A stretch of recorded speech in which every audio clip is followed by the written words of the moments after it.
Bismillahirrahmanirrahim. Assalamualaikum warahmatullahi wabarakatuh. Perkenalkan, nama saya Yoga Anugrah, NPM 2753073 dari Program Studi Manajemen Informatika, jurusan Ekonomi dan Bisnis, Kampus Politeknik Negeri Lampung. Pada video kali ini saya akan menyelesaikan tugas dari mata kuliah Keamanan Sistem Informasi, yaitu mempresentasikan satu bagian pada chapter 8, yang mana ini adalah bahan pembelajaran kami di semester 5 ini, yaitu pada Room CSE atau Cyber Security Essential. Di sini kami telah mencapai chapter 8 atau chapter terakhir yang membahas tentang Become and Cyber Security Specialist. Nah, pada kali ini saya kebagian untuk menjelaskan di bagian 8.2.2.5 yang membahas tentang perlindungan privasi atau protecting privacy. Mungkin langsung saja di sini kita diberikan atau dapat mengikuti hukum dari Amerika Serikat atau US yang dapat kita ikuti sebagai melindungi privasi kita. Yang pertama itu ada Privacy Act of 1974, yaitu Undang-Undang Privasi tahun 1974. Pada bagian ini dijelaskan bahwasannya tindakan ini menetapkan kode praktik informasi yang adil yang mengatur pengumpulan, pemeliharaan, penggunaan, dan penyebaran informasi pengenal pribadi tentang individu yang disimpan dalam sistem catatan oleh agen federal. Lalu yang kedua yaitu ada Freedom of Information ACT atau yang sering disingkat dengan FOIA. Nah, di sini dijelaskan bahwasannya FOIA ini memungkinkan akses publik ke catatan pemerintah AS. FOIA membawa praduga keterbukaan. Jadi beban ada pada pemerintah mengapa tidak bisa merilis sebuah informasi. Nah, di sini kita dijelaskan bahwasannya ada 9 pengecualian pengungkapan yang berkaitan dengan FOIA. Yang pertama itu di sini ya, ada keamanan nasional dan informasi kebijakan luar negeri. Lalu tentang aturan dan praktik personal internal suatu lembaga. Lalu di sini informasi yang secara khusus dikecualikan oleh undang-undang. Yang keempat itu ada informasi yang memang bersifat atau bisnis rahasia. Yang kelima, komunikasi antar atau intra lembaga tunduk pada proses musyawarah, litigasi, dan hak istimewa lainnya. Selanjutnya yang keenam, informasi yang jika diungkapkan akan merupakan pelanggaran privasi pribadi yang jelas tidak beralasan. Lalu selanjutnya yang ketujuh, itu catatan penegak hukum yang melibatkan salah satu dari serangkaian masalah yang disebutkan. Lalu yang kedelapan, informasi agensi dari lembaga keuangan. Nah, di sini yang terakhir atau yang 9 yaitu informasi geologi dan geofisika tentang informasi geologi dan geofisika. Nah, di sini ada 9 tadi, jika kita sama-sama perhatikan ada 9 pengecualian pengungkapan yang berkaitan dengan Undang-Undang Freedom of Information ACT atau yang sering disingkat dengan FOIA.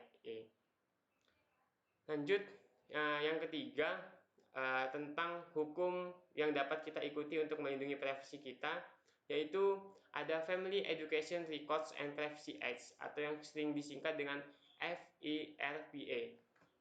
Nah, jadi jika kita lihat di sini bahwasanya undang-undang federal ini memberi kita akses ke catatan pendidikan mereka. Jadi kita sebagai pelajar ini mampu memberikan akses catatan pendidikan. Lalu FERPA beroperasi atas dasar keikutsertaan karena pelajar harus menyetujui pengungkapan informasi. Kemudian sebelum pengungkapan yang sebenarnya, ketika di sini dijelaskan bahwasannya ketika seorang pelajar berusia 18 tahun atau memasuki instruksi pasca sekolah, itu pasca sekolah menengah ya, berarti SMP, pada usia berapapun hak-hak ini diberi FERPA, ditransfer dari orang tua siswa ke orang tua pelajar ke pelajar itu sendiri. Nah, lanjut saja. Selanjutnya ada undang-undang tentang penipuan dan penyalahgunaan komputer. Jadi US Computer Fraud and Abuse Act atau yang sering disingkat dengan CFIA. Ini adalah undang-undang penipuan dan penyalahgunaan komputer. Jadi pasti kita sebagai pengguna atau yang selalu berinteraksi dengan komputer itu juga ada undang-undangnya, sehingga komputer tersebut tidak kita gunakan sebagai hal-hal yang memang tidak diharuskan seperti penipuan dan sebagainya. Nah, pada bagian ini dijelaskan bahwasannya amandemen terhadap Comprehensive Crime Control Act of 1984 ini melarang akses komputer yang tidak sah. Jadi pada bagian ini pada tahun 1984 ini melarang atau tidak bisa komputer tersebut mengakses satu website atau satu hal yang bersifat tidak sah. Jadi CFAA ini meningkatkan cakupan undang-undang sebelumnya menjadi kasus-kasus yang sangat menarik bagi federal. Kasus-kasus ini didefinisikan sebagai melibatkan komputer milik pemerintah federal atau beberapa lembaga keuangan atau di mana kejahatan bersifat antar negara bagian. Selanjutnya ada Undang-Undang Perlindungan Privasi Daring, privasi online ya. Undang-Undang Perlindungan Privasi Daring atau yang sering disingkat dengan COPPA, Children's Online Privacy Protection Act. Nah, ini adalah undang-undang federal ini berlaku untuk pengumpulan online informasi pribadi oleh orang atau entitas di bawah yurisdiksi AS. Jadi dari anak-anak yang usianya di bawah 13 tahun itu sebelum informasi dapat dikumpulkan dan digunakan dari anak-anak. Nah, usia 13 tahun ke bawah yang dimaksud. Nah, di sini izin orang tua perlu diperoleh. Jadi tetaplah menggunakan izin dari orang tua anak tersebut. Selanjutnya ada US Children's Internet Protection Act atau yang sering disingkat dengan CIPA. Nah, ini adalah Undang-Undang Perlindungan Internet Anak. Jadi Kongres Amerika Serikat meloloskan SIPA pada tahun 2000 untuk melindungi anak-anak di bawah usia 17 tahun dari paparan konten internet yang menyinggung dan materi cabul atau tidak pantas. Nah, jadi anak-anak yang di bawah 17 tahun ini jika dia mengakses internet ini dilindungi oleh undang-undang tersebut, sehingga mereka tidak dapat melihat konten-konten internet yang bersifat menyinggung, bersifat bullying, atau bersifat konten sensitif. Nah, kemudian ada Undang-Undang Perlindungan Privasi Video atau VPPA, Video Privacy Protection Act.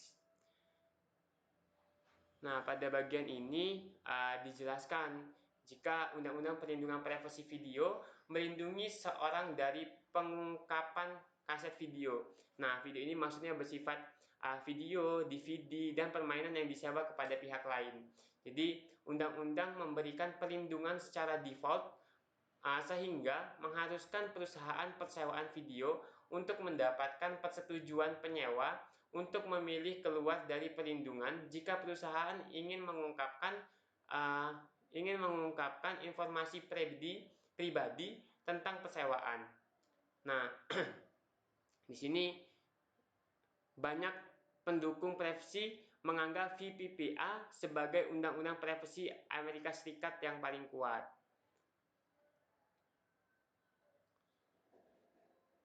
Oke, selanjutnya di sini ada Undang-Undang Portabilitas dan Akuntabilitas Asuransi Kesehatan.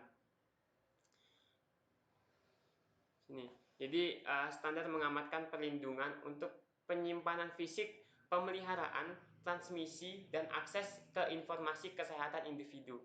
Jadi HIPAA atau Healthy Insurance Portability and Accountability Act itu mengamanatkan bahwa organisasi yang menggunakan tanda tangan elektronik harus memenuhi standar yang memastikan integritas informasi. autentikasi penandatanganan, dan non-repudiation.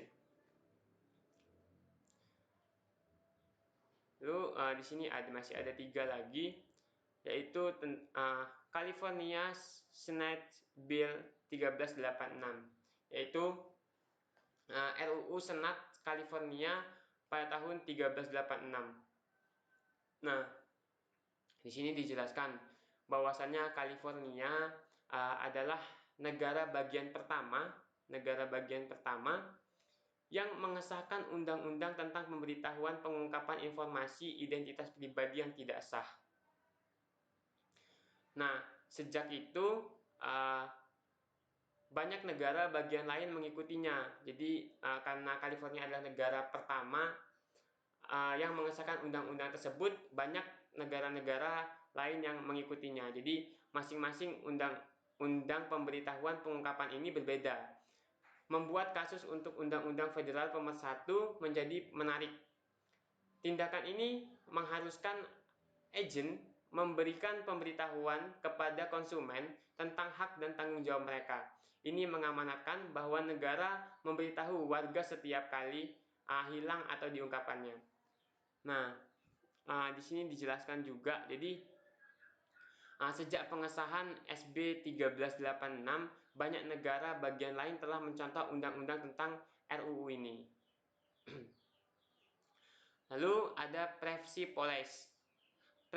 policies atau kebijakan privasi.